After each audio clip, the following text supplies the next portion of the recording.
هالي هالي هالي لويا هالي هالي هالي لويا هاليلويا هالي هالي هالي لويا هاليلويا هاليلويا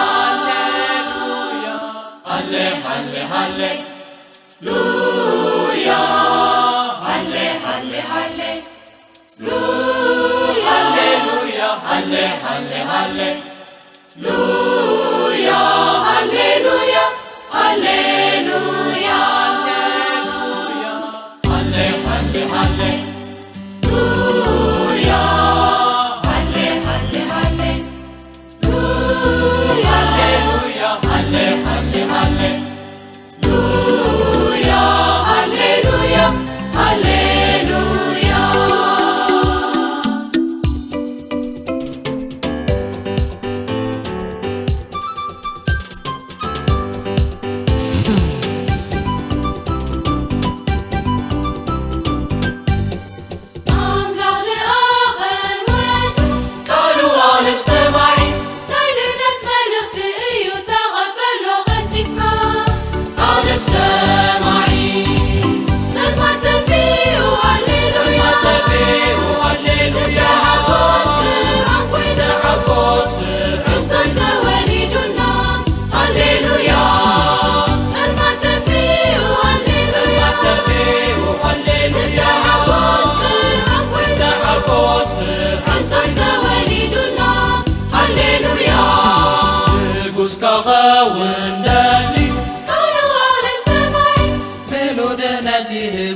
تغفل له انتفا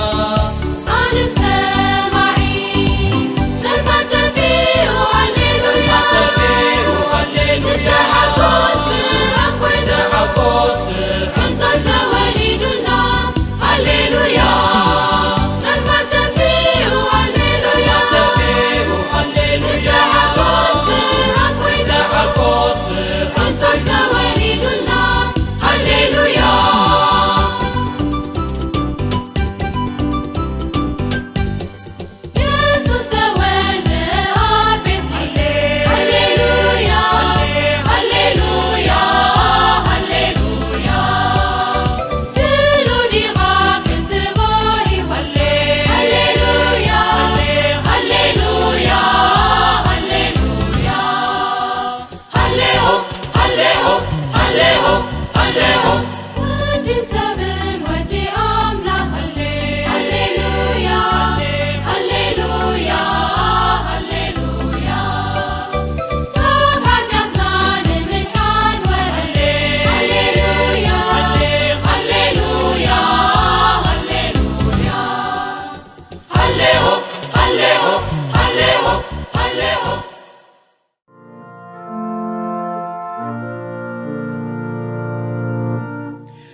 ቅዱስ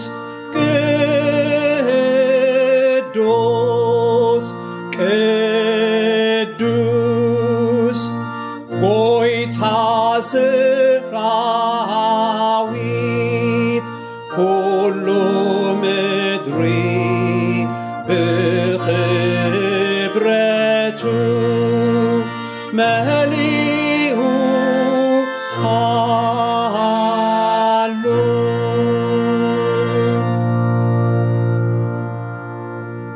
እግዚአብሔር ኣብ ቅዱስ መቕደሱ ሎ ዝፋኑ ከዓ ኣብ ሰማይ እዩ። ነቶም ትሑትን ንቁስን መንፈስ ዘለዎም ድማ ቀረብኦም እዩ። ጓይቶም ዝንስሑ ይሰምዕ፣ ናብ ጸሎቶም ከዓ ጸኒሉ ይሰምዕ። ለዚ ኣሚንና ናብ ዝፋን ጸጉ ንቕረብ፣ ሓጢኣትናን ዕዳናን ድማ ከምዚ ኢልና ንተኣመን። ወኣምላኽ ከም ሳህድኻ መሓረኒ፣ ከምቲ ዓብዪ ርሕራሕኻ ኣበሳይ ደምስስ።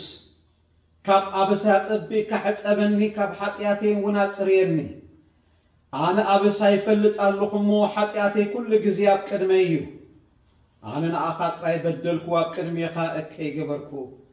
ገጽካ ካብ ሓጢኣተይ ከውሎ፣ ንብዘሎ ኣበሳይ እውን ደምስሶ። ወኣምላኽ ጽሩይ ልቢ ፍጠረለይ፣ ጽኑዕ መንፈስካ ኣብ ውሽጠይ ሓድስ። ካብ ገጽካ ይትደርብየኒ፣ ቅዱስ መንፈስካ እውን ኣይትግድፈኒ። حقوس مدحان كامل سلي بفقادنيا منفسون دقفني محر أملاخ نقول لك ألوه زخون كابو ጸጋኻ ካብ ወለዶ ይነብር ንስኻ ዕጉስን ጸዋርን ኢኻ ንዝንስሑ ዘበሉ ኩሎም ከአበለሎምን ኃጢአቶምን ይቕረ ትብለሎም ድማ ብለውሃትካ ናብ ህዝብኻ ክትርኢ ልማኖ ደቅኻ ድማ ክሰምዕ ንልምነካሉና እግዚአብሔር አምላኽና ኃጢአት ሁሉ ይቕረ ትብል ዓመፃ ከዓ እተርሕቕ በይንኻ ንስኻ ኢኻ እሞ በዛ ሰዓት እዚኣ ብፍላጥ ይኹን ብዘይፍላጥ بحسب قلب جبريل قدمي خاز جبرنا يقول له أبسانا يغرق تبلنا نلمنا كالنا إذا كله بتتفكروا الدخاء بيسوع كريستوس حتياتنا أنت تناززنا نحتياتنا يغرق بلنا كب كل عمل ساون كان صحنا إمونن صادقنيو آمين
وكل تخل سماوي أملاخنا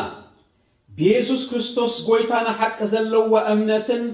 نمحرت كاتون عتصفان نبتس أينا دما لقم زي بالله فغر كتبنا نلمنا كالونا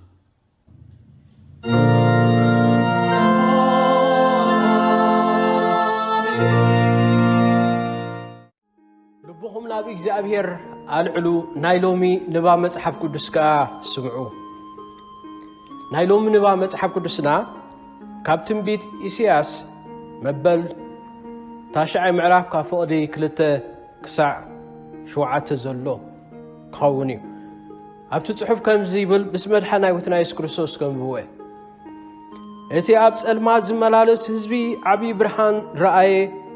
ነቶም ኣብ ምድሪ ድነሞት ዝነብሩውን ብርሃን ኣብርሃሎም ነቲ ህዝቢ ኣብዝሓኻዮ ንሓጎሶም ከኣዕብኻዮ ከምቲ ሓጎስ ቀውዕን ከምቲ ምርኮ ክማቐሉ ከለዉ ዝሕጎሱን ከምኡ ኣብ ቅድሚኻ ይሕጎሱ ነርዑት ጾርን ንበትሪ መንኩብን ንስላዕ ገፋዒውን ከም ብመዓት ሚድያን ጌርካ ሰበርካዮ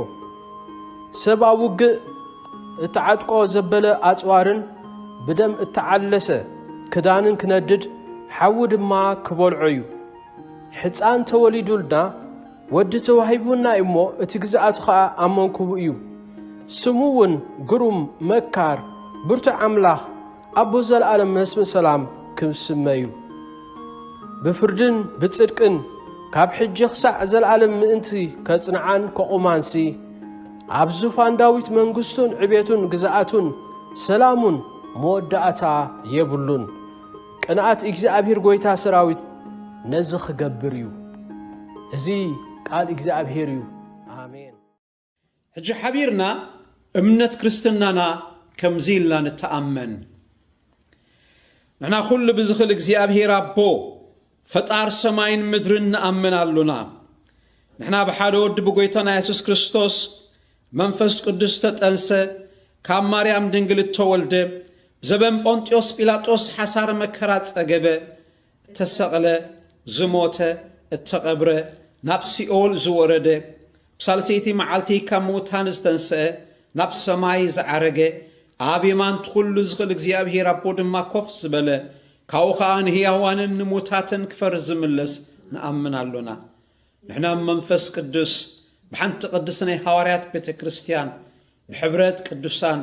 ብሕድገት ኃጢአት ብትንሣኤ ሙታን ብህይወት ዘለዓለም ንኣምን ኣሎና ኣሜን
ጸጋ እግዚአብሔር አምላኽና ምስኩላትና ይኹን ጸልልና መስግንን ቅዱስ ዘላለማዊ ብሩኽ እግዚአብሔር አቦና በጎይታና ኢየሱስ ክርስቶስ ክብርን ምስጋና ንዓኻ ይኹን ወበሰዓት እዚ እግዚአብሔር ህይወትና ንዓኻ ከተመስገን ስለ ዝበቃት በሁሉ ድማ ስለ ዝረዳእካና ንህደው ኢልና ኣለና ሞ ተመስገን እግዚአብሔር አቦና ንልምነካለና በቃልካ ጌርካ ክትዛረበና ክትገንሐና ከተለብመና ከተቅንዓና ጎይታ ኢየሱስ ንጽልሎና ስኻማ አከልና ክትርከብ ኣብቲ መንፈስ አምላኽ ዘለዎ ሓርነት ኣሎ ተባሂልሞ እግዚአብሔር አቦ በሓርነት ክንሰምዓካ ውሽጥና ዘበለ ኩሉ ንስኻ ጎርጊርካ ክትረኽቦ ንዓኻ ዘይጠቅም ዘበለ ካብ ህይወትና በሓዊ መንፈስ ቅዱስካ ክትጽርዮ ድማ ንጽልሎና መኽፋት ቃልካ የብርህ ንገርታት አእምሮ ይህብ ከም ተጻሕፈ ሕጂ ጎይታ ንዓን ቃልካ ክፈቶ ንሕና ድማ ከም ተማሃራይ ጽኒልና መታን ክንሰምዓካ ካለናሲ ልብና ሓሳብና ዘብለ ኩሉ ኣብ ቃልካ መታን ክንገብር ሓይሊ መንፈስ ቅዱስ ከሃበና ኩሉ ክብሪ ንዓኻ ይኹን ብኢየሱስ ሕያው ስም አሜን ናይሎ መዓልቲ መልእኽትና ካብ ትንቢት ኢሳያስ ምዕራፍ 9 ካብ ፍቕዲ 1 ጀሚርና ክሳብ 7 ዘሎ ድማ ከነንብቦ ኢና ኣው ድማ ቃል እግዚአብሔር ከምዚ ይብል ግናኸ ኣብታ ትሽገር ሃገርሲ ጸልማት ኣይክነብርን እዩ ኣብቲ ዘበን ቀደም ንምድሪ ዛብሎንን ንምድሪ ንፍታሌምን ከም ዘቃለለን ከምኡ ኣብቲ ዳሕራይ ዘመን ንመንገዲ ባሕሪ ንማዕዶ ዮርዳኖስ ነታ ናይ ኣህዛብ ገሊላ ከኽብራ እዩ እቲ ኣብ ጸልማት ዝመላለስ ህዝቢ ዓቢ ብርሃን ረአየ ነቶም ኣብ ምድሪ ድነሞት ዝነብሩን ብርሃን ኣብርሃሎም ነቲ ህዝቢ ኣብዛሕካዮ ንሓጎሶምካ ኣዓበኻዮ ከምቲ ሓጎስ ቀውዕን ከምቲ ምርኮ ክማቐሉ ከለዉ ዝሕጎሱን ከምኡ ከዓ ኣብ ቅድሚኻ ይሕጎሱ ንርዑት ጾሩን ንበትሪ መንኩቡን ንስላዕ ገፋዒውን ከም መዓልቲ ሚድያን ጌርካ ሰበርካዮ ሰብ ኣብ ውግእ ተዓጥቆ ዘበላ ኣጽዋርን ብደም ተዓለሰ ክዳንን ክነድድ ሓዊ ድማ ክበልዖ እዩ ህፃን ተወሊዱልና ወድውን ተዋሂቡና እሞ እቲ ግዛእትካ ኣብ መንኩብ እዩ ስሙን ግሩም መካር ብርቱዕ አምላኽ አቦ ዘላለም መስፍን ሰላም ክስመ እዩ ብፍርድን ብጽድቅን ካብ ሕጂ ክሳዕ ዘላለም ምእንቲ ከጽንዓን ከቆማንሲ ኣብ ዙፋን ዳዊትን ኣብ መንግስቱን ዕቤት ግዛእቱን ሰላሙን መወዳእታ የብሉን ቅንዓት እግዚአብሔር ጎይታ ሰራዊት ነዚ ክገብር ይብል ቃል አምላኽ እምበር ኣብዚ መልእኽቲ ናይሎም መዓልቲ ብዛዕባቲ ምውላድ ናይ ጎይታና ኢየሱስ ክርስቶስ ኮይኑ ግናኸ ቅድሚ 700 ዓመታት ኣቢሉ ዝነበረ ነቢ ኢሳያስ ተነበዮ ትንቢት ኢና ንርኢ ዘለና እዚ ትንቢት እዚ ነቢ ኢሳያስ ክነበዮ እንከሎ ኣብታ እትሽገር ሃገርሲ ጸልማት ኣይክነብርኒ ኢሉ ኣብዚ ዘንበብናዮ ፍቕዲ 1 ይገልጽ ሕጂ ንምርዶ መታን ክትዕመና ምልስ ኢልና ናይ ብሉይ ኪዳን ሓሳብ ክንርኢና መን እያ እዛ ሃገር እዚኣ እንታይ ከ ኣጋጢምዋ እንታይ ክትሽገር ድማ ኢልና ክንሪኦ ኣቀዲምና ኣብ እስራኤል 3 ክፍሊ ሃገራት ነበራ እታ ብሰሜናዊ እትርከብ ክፍሊ ሃገር ገሊላ ድማ ተባሂላ ትጽዋዕ ድሕሪ ምርኮ ባቢሎን ማለት ንእስራኤላውያን ባቢሎናውያን ምስ ማረኽዎም ብዙሓት ኣህዛብ ናብ ገሊላ ኣተው ኣብ ካልኣይ ነገሥት ምዕራፍ 15 ድማ ንረኽቦ እዚ ሓሳብ እዚ ናቶም ናይ ገዛ ርእሶም እምነትን ሃይማኖትን ልምድታትን ድማ ነዞም ህዝቢ እዚኣቶም ኣላማመድዎም ስለዚ ገሊላ ኣህዛብ ድማ ዝተባህለት በዚ ምኽንያት እዚ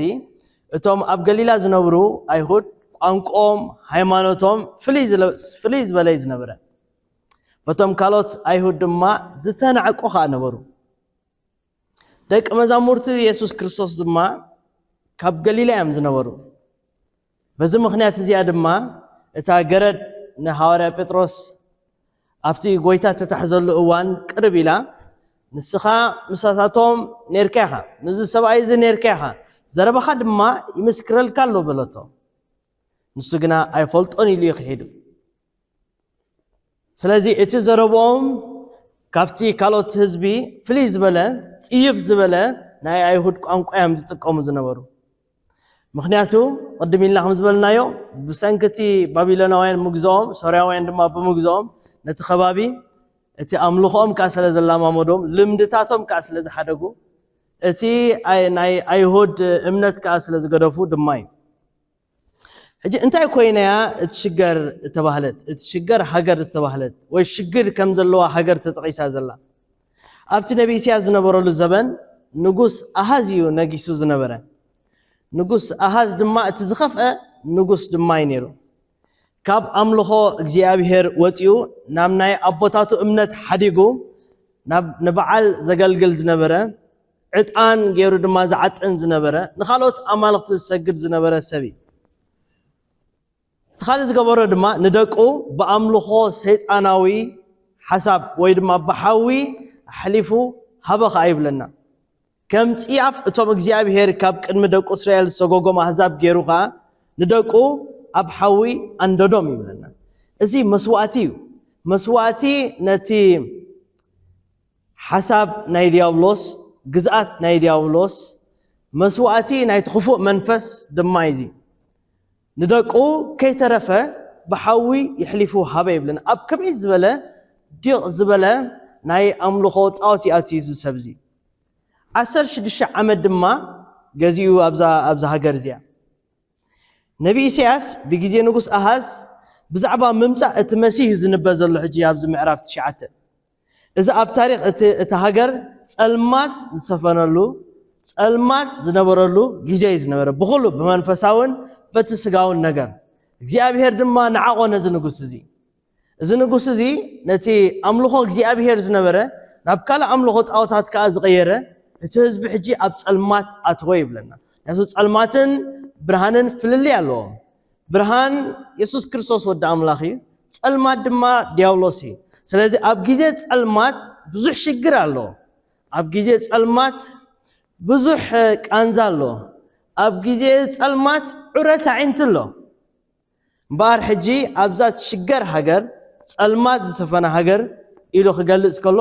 ነዚ ግዝኣት እዚ ነዚ ግዝኣት ናይ ኣሃዝ ዝነበረሉ ዘበን እዩ ዝገልጸልና ዘሎ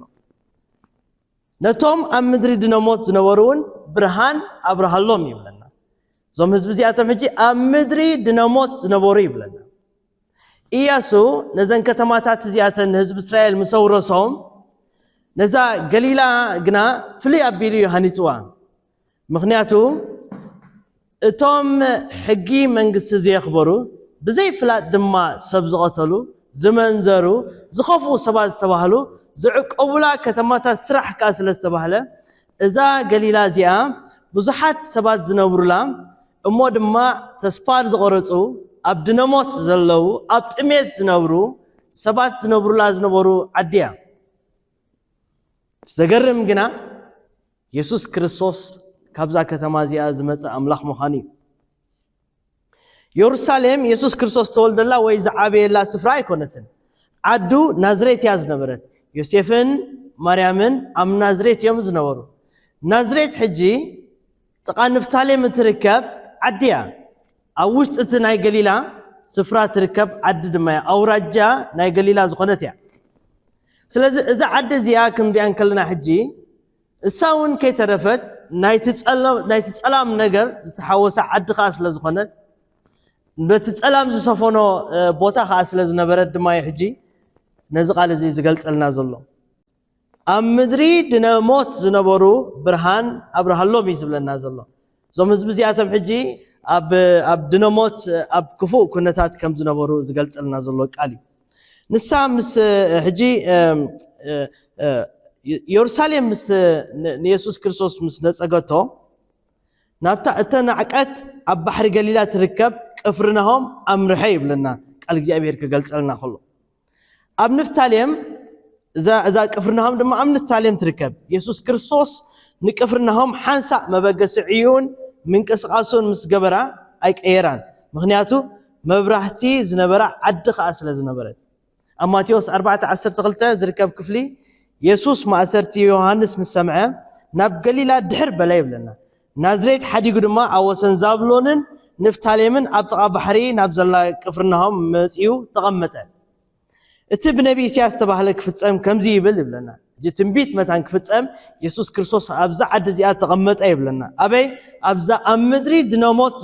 ዝነብሩላ ዘሎ ዓዲ ሕጂ ይብል ከምዚ ይብል ምድሪ ዛብሎንን ምድሪ ንፍታሌምን መንገዲ ባሕሪ ማዕዶ ዮርዳኖስ ገሊላ ኣህዛብ ኢሉ ይገልጻ ከምዚ ነቢ ኢሳያስ ዝብሎ ዘሎ ኣብ ጸልማ ዝነብር ህዝቢ ዓቢ ብርሃን ራእየ ኣብ ዓዲ ሞትን ድንያን ዝነብሩ ድማ ብርሃን ወጸሎም ይብል ኣብዚ ክፍሊ ዝተጠቂሱ ዘሎ ሕጂ ብርሃን ነቲ ምድራዊ ብቐንዱ ኸዓ ነቲ ሰማያዊ ብርሃን ከም ምዃኑ ኸዓ እዩ ዝገልጸልና ዘሎ ሕጂ ኣብዛ ተናዕቀት ገሊላ ኣህዛብ ዝነብሩላ ድነሞት ዘለዋ ህዝቢ ብክሕደትን ብስርዓት ሃይማኖትን ዝዓወረላ ዝነበረላ ከተማ ብርሃን ወጸላ ይብለና ጅዘቲ ትንቢታዊ ቃል እንዲሁ ኢየሱስ ክርስቶስ ምስተገልጸ ኢየሱስ ክርስቶስ ምስተወልደ እዛ ቦታ እዚኣ ካብቲ ዝነበረቶ ዝተፈለየት ምዃና ይገልጸልና ምክንያቱ እቲ ብርሃን ዝህብ ወዲ ኣምላኽ ከዓ ስለ ዝመጻ ሕጂ ኣብ ቤትልሄም ከም ተወልደ ኢየሱስ ክርስቶስ ይገልጸልና ቤትልሄም ድማ ዝተናዕቀት ዓዲያ ዝነበረት ዝተናዕቀት ከተማ ድማ እያ ዝነበረት እትሽገር ቦታ እትሽገር ዓዲያ ዝነበረት ስለዚ ጎይታና ኢየሱስ ክርስቶስ ኣገልግሎቱ ምጀመረ እቲ ህዝቢ ዓቢ ብርሃን ረአየ ይብለና ምክንያቱ ወንጌል ስለ ዝተነግረ ጎይታ ድማ ተነስሑ እናበልኻ ይገልጽ ስለ ዝነበረ እዛ ቦታ እዚኣ ዓቢ ብርሃን ብርሃላ ቅድሚ ሕጂ ብርሃን ኣይነበራን ሕጂ ግና ብርሃን ብርሃላ ነቲ ብርሃን ዓለም ዝኾነ ኢየሱስ ክርስቶስ ብምርኣያ ምክንያቱ ኢየሱስ ባዕሉ ኣነ ብርሃን ዓለም እየ ከዓ ስለ ዝበለ እቲ ዝስዕበኒ ከዓ ብርሃን ህይወት ክረክብ እምበር ብጸልማት ኣይክኸይድን ኢሉ ከም ብሓድሽ ተዛረቦም ይብለና ቃል እግዚኣብሔር ሕጂ መለስ ኢልና ናብ ትንቢት ኢሳያስ ንምፃእ እዛ እትሽገር ዘላ ሃገር እዛ ኣብ ምድሪ ድነሞት ትነብር ዘላ ሃገር ብምውላት ናይ ጎይታና ኢየሱስ ክርስቶስ ብርሃን ከም ትረክብ ከዓ እዩ ዝገልጸልና ዘሎ ሕጂ ሎሚ ናብ ህይወትና ክንመለስ ከም ታሪክ እንተዳሪእናዮ እዚ ሎሚ ኣብዛ ምድሪ እዚኣ ብዙሕ ጸላም ዘለዋ ምድሪ እያ ብዙሕ ሽግር ዘለዋ ምድሪ እያ ኣብተን ዝሓለፈ ዓመታትና ብዙሕ ጸላም ዝረኣናለን ክንከውን ንኽእል ኢና ብዙሕ ድማ ዝተሸገርና ሰባት ክንከውን ንኽእል ኢና ግናኸ ነቲ ሽግር ነቲ ጸልማት ዘርሕቆ ግና ኢየሱስ ክርስቶስ ብእምነት ኣብ ህይወትና ምዝህሉ ጥራሕ እዩ ምክንያቱ እቲ ጸላም ኩሉ ክፉ እዩ እቲ ብርሃን ግና ሰናይ እዩ ምክንያቱ ፍረ ብርሃን ብጽድቂ ብሓቂ ምዃኑ ይገልጸልና ምክንያቱ ብርሃን ፍረ ከዓ ስለ ዘለዎ እቲ ብርሃን ወንጌልና ይብል ሐዋርያ ጳውሎስ ድማ ለካ ወንጌል ብርሃን እዩ ዘለዎ ምእንቲ ከየብርሃሎም ሲ ኣምላኽ እዚ ዓለም እዚኣ ንሓሳቦም ኣዖሮ ይብለና ሰይጣን ሓደ ካብቲ ስርሑ ንሰባት ኣዒንቶም ሓሳቦም ይዘዕውር ስለዚ ኢየሱስ ክርስቶስ ግና መጽኡ ብርሃን ከብርህ እንከሎ ግና እቲ ኣብ ጸልማት ዝመላለስ ህዝቢ ዝነበረ ዓቢ ብርሃን ከዓ ክርኢ ከዓ ናይ ግድን ስለዚ እዛ ከተማ እዚኣ እዛ ዓዲ እዚኣ እዛ ገሊላ እዚኣ ብዙሓት ዝተዋረዱ ዝነብሩላ ወላ እውን ኢየሱስ ክርስቶስ ኣብ ሓድሽ ኪዳን ተዳሪናዮ እቲ ዝመላለሰሉ ዝነበረ ኣገልግሎት ብዙሕ እዋን ኣብቲ ባሕሪ ኣብቲ ከባቢ ናይ ገሊላ ባሕሪ እዩ ዝመላለስ ዝነበረ ዝተሸገሩ ሰባት ኣብ ዝሙድ ዝተረኽቡ ሰባት ምስ ኣማናዝር ከይተረፈ ምስ ተገውቲ ከይተረፈ ይበልዕን ይሰትን ነይሩ ጎይታና ኢየሱስ ክርስቶስ ምክንያቱ ናብዛ ከተማ እዚኣ ክመጽእ እንከሎ ብዙሓት ሽጉራት ብዙሓት ድማ ኣብ ጸልማት ዝመላለሱ ሰባት እዮም ነይሮም ሎሚ ሕጂ ነዚ ቃል እዚ ንሰምዕ ዘለና ኣበየናይ ኩነታት ኣለና ብዘየገድስ እንታይ ዓይነት ህይወት ንሕልፍ ኣለና ብዘየገድስ ኢየሱስ ክርስቶስ ተወሊዱ እዩ ኢየሱስ ክርስቶስ መጽኡ እዩ ኢየሱስ ክርስቶስ ብርሃን ዓለም ኮይኑ እዩ ስለዚ ብጎይታ ኢየሱስ ክርስቶስ እመን እሞ እዚ ብርሃን እዚ ክትረክብ እዚ ሓቂ እዚ ክትረክብ ሎሚ ዝተፈላለየ ነገር ልምድታት ኣሲርና ክህሉ ይኽእል እዩ ሎሚ ነቲ ሽግርና እውን ተዳሪእና ካብቲ ዝነበረ ዝገደደ እውን መሲሉ እውን ክረአየና ይኽእል እዩ ግናኸ ናይ ኩሉ ሽግር መደምደምታ ኣለዎ እሱ ድማ ኢየሱስ ክርስቶስ ወዲ ኣምላኽ እዩ ከምዚ ይብል ሽዕፍቲ ጽሑፍ ህፃን ተወሊዱልና ወዲ እውን ተዋሂቡና ይብል ነዚ ኣብ ናይ ግዝኣት ናይ ኣሃዝ ዝሽገር ዘሎ ህዝቢ እዚ ተስፋ እዚ ዘስምዖ ዘሎ መዓሲ ዝፍጸም ኣይፈልጥን እዮም ክንደይ ግዜ ይወስድ ኣይፈልጥን እዮም ግናኸ ተስፋ ዘለዎ ቃል ይሂቦም እግዚኣብሔር ንተስፋታቱ ከስማዓና ከሎ ኣብ ጸላም እንከለና እዩ ጎይታ ብዛዕባ ብርሃን ዝዛረብ ኣብ ጸላም እንዳተመላለስና ከለና እዩ ብዛዕባ ብርሃን ዝነግር ህፃን ተወሊድልና ወደውን ተዋሂብና እናበለ ክገልጽ እንከሎ ሕጂ ብዛዕባ እቲ ድንግል ክትጠንስ ይርአለኹ ድንግል ክትወልድ ይርአለኹ ይዝብል ዘሎ እቲ ዝውለድ ድማ ግዝኣቱ ኣመንኩ ይብል እዚ ንሓይሊ ዘመልክት እዩ ነገስታት እስራኤላውያን እቶም ዝበዝሑ ኣብ ቅድሚ እግዚአብሔር ዓለም እዮም ህዝቢ እስራኤል ድማ በዚ ሽግር እዚ በዚ መንገዲ እዚ ዝሓለፈ እዩ ብዝተፈላለየ ናይ ጣዖታት ምምላኽ ዝሓለፈ እዩ እቶም ነጋውስ ንነገራት ነቲ ኣምልኾ ክስዕቡ እንከሎ ነቲ ህዝቢ ከዓ የለማምዱ እዮም ነይሮም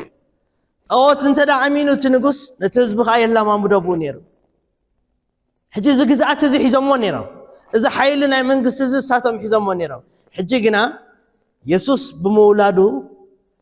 እቲ ግዝኣት ኣመንኩቡ ይብለና እዚ ናይ ሓይሊ ምልክት ናይ ግዝኣት ምልክት እዩ ድማ እግዚአብሔር ይመስገን እቲ ናይ ክርስቶስ ሓይሊ እቲ ናይ ክርስቶስ ግዝኣት ኣመንኩብ ናይ ክርስቶስ ምዃኑ ከዓ ዝገልጸልና ዘሎ ኢየሱስ ምስ ተወልደ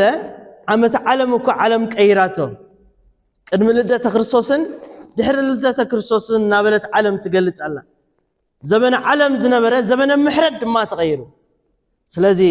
ሎሙ እውን ጎይታ እሙን ክምሕረና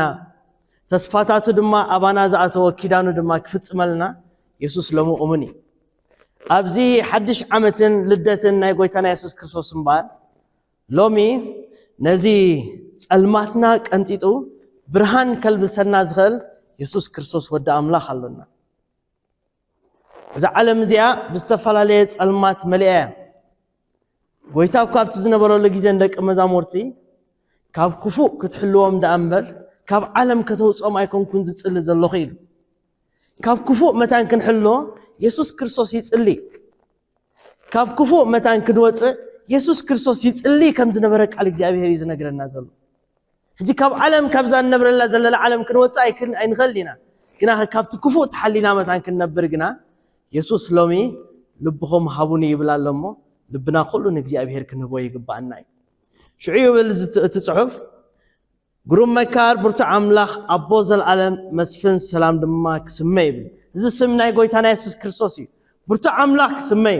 ግሩም ክስመ መካር ክስማዕ ምኽርን ዝደለየ ክመክር ዝኽእል ቃሉ ድማ ስለ ዘሎ እዩ ኢየሱስ በዕሉ መካር እዩ መስፍን ሰላም ይብለና ሰላም ኣብ ዘይነበረሉ ግዜ ኣብ መንግስቲ ናይ ኣሃዝ እዩ ነቢ ኢሳያስ ከም ዝብል ዘሎ ሕጂ ግና መስፍን ሰላም ኢየሱስ ክርስቶስ መጽኡልና እሞ ጎይታ ሰላሙን ድሓኑን ይሃበና እግዚአብሔር ምስ ኩላትና ይኹን አሜን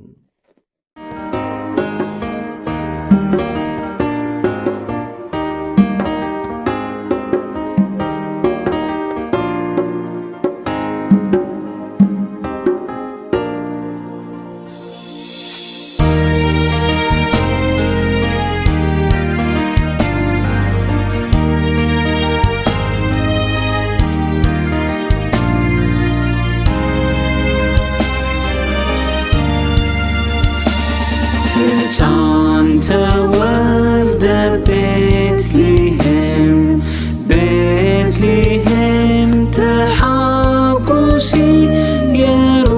يروشاليم هاليلويا هاليلويا مريم دنجل يا أديوس أديوس قلوتي أي سماي نغوس هاليلويا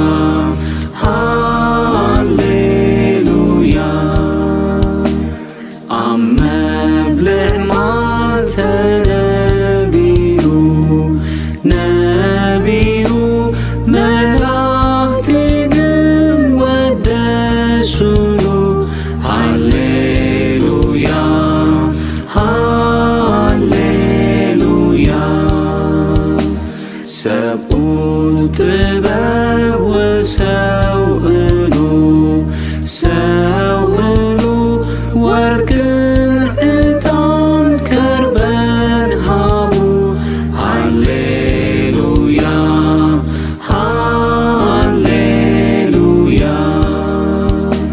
مدحاني لومي رخبنا ረኸብና ምሉስረት ዝህበና ሃሌሉያ ሃሌሉያ ውሉድና የአምላክ ጌሩና ጌሩና ብኡነር እልተሓጒስና ሃሌሉያ ሃሌሉያ ይዕድለና ስምረቱ ስምረቱ ብተድላ ንርኢ ገጹ ሃሌሉያ ሃሌሉያ መላእኽቲ ከም ዝዘመሩ ዘመሩ ከምኡ ስብሓት ንሃብንኡ ሃሌሉያ ሃሌሉያ ክብሪ ይኹን ንኣምላኽና ኣምላኽና ሰላም ከኣብ ምድርና ሃሌሉያ ሃሌሉያ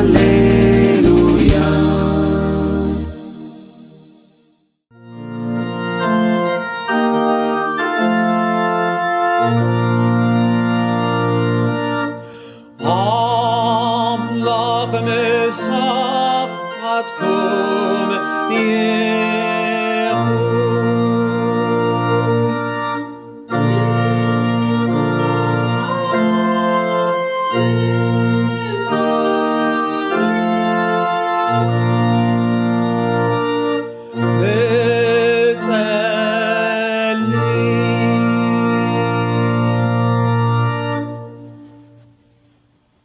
ወዘለዓለማዊ ኩሉ ዝካለካ ኣምላኽ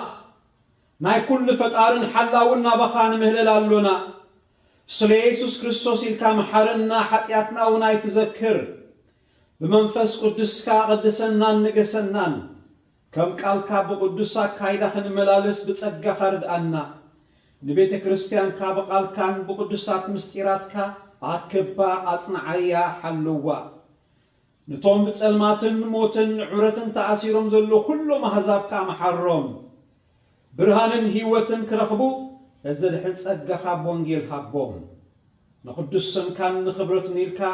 نحنا كلنا لما برحان كنبر نخلهم مرحتي بارخن حلون بايتو من قست زبل كله بارخ نبر السلامن دحاننا وردنا تعيز تكمل آيران فسلنا ፀሓይን ማይን በብዋኑ ሃበና ኩሉ ግብርና ቅኑዕን ጽቡቕን ክኸውን ምኽሪ ክርስትና ሓብረልና ዘረ ምድሩና ቁልናን ኣፍርየልናን ግቡእ ግብር ጥበብን ጽቡቕ መነባብሮን ባርኸልና ነቶም ንዕዮ ማሕበርካ ከቕንዑ ዝእከቡ ኩሎም ባሮትካ ክትባርኾም ንጽልይ ኣለና እቲ ምእካቦም ከዓ ንኽብርኻን ንምዝርጋሕ መንግሥትኻን ክጠቅም ኣስምረሎም ወትሩ ዝእከቡ መኻሮ ቤተ መንግስቲ ባርኮም ሓሳቦም ንኽብር ስምካን ንምስልጣን ሃገርን ክኸውን ብፍርሃትካን ብጽቡቕ ስምምዕን ኣስልጠሎም ወእግዚአብሔር ነታ ቅድስቲ ቃል ኪዳን ባርኽ መናዳ ከዓ ነዞም ሕጂ ብቃል ኪዳን ክትኣታተው ዝደልዩ ባርኮም ኪዳን ጥምቀቶም ንዝሕድሱን ንዝቐርቡን ብምሕረትካ ረኣዮም ፍልጠት ክርስትናን ተጉላባ ዘይብላ እምነትን ዓድሎም ናይ ሓቂ ተማሃሩኻ ኮይኖም ወርት ግበት ሓቂ ዝመልኦ መገድኻ ክመላለሱ ምርሓዮም ንኹሎም ሕሙማት ድኻታትን ዓቕሎም ዝጸበቦን ናሞን ዝቐረቡን ኣርህወሎም ንዘኽተማትን ንመበለታትን ብለውሃትካ መሓዘሎም ግዜ ሞትና ምስ በጽሐ ርድኣና ድሕሪ ዝሓላፊት ህይወትና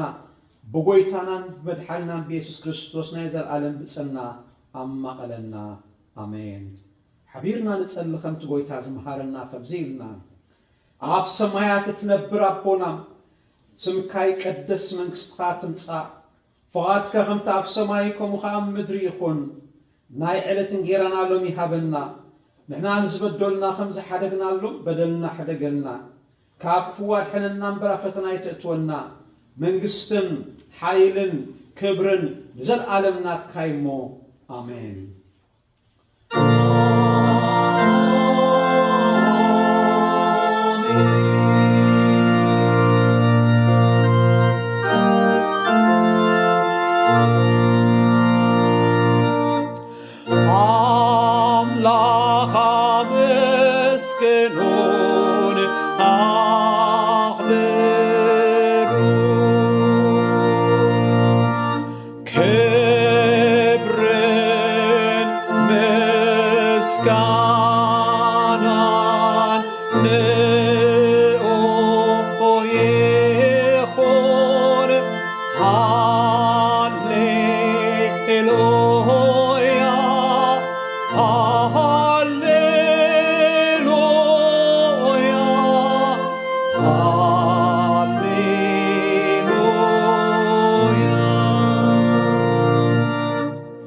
لبخمنا بإግዚአብሔር العلو برخة ما تقبلوا እግዚአብሔር ይባርክኩምን ይሐልኹምን እግዚአብሔር ገጽ ይብርሃልኩም ጸግኩ ድማ ይሃብኩም እግዚአብሔር ገጽ ይምለሰልኩም ሰላም ይሃብኩም بسم እግዚአብሔር አቦን ወድን መንፈስ ቅዱስን ሓደ አምላኽ አሜን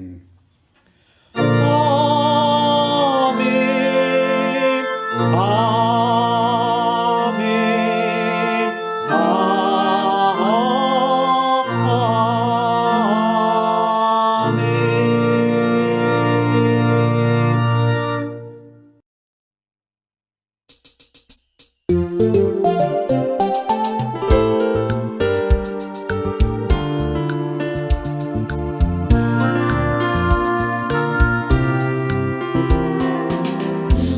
سب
كوسر زبرنا كنزار حرنتنا كوش لومي توالدو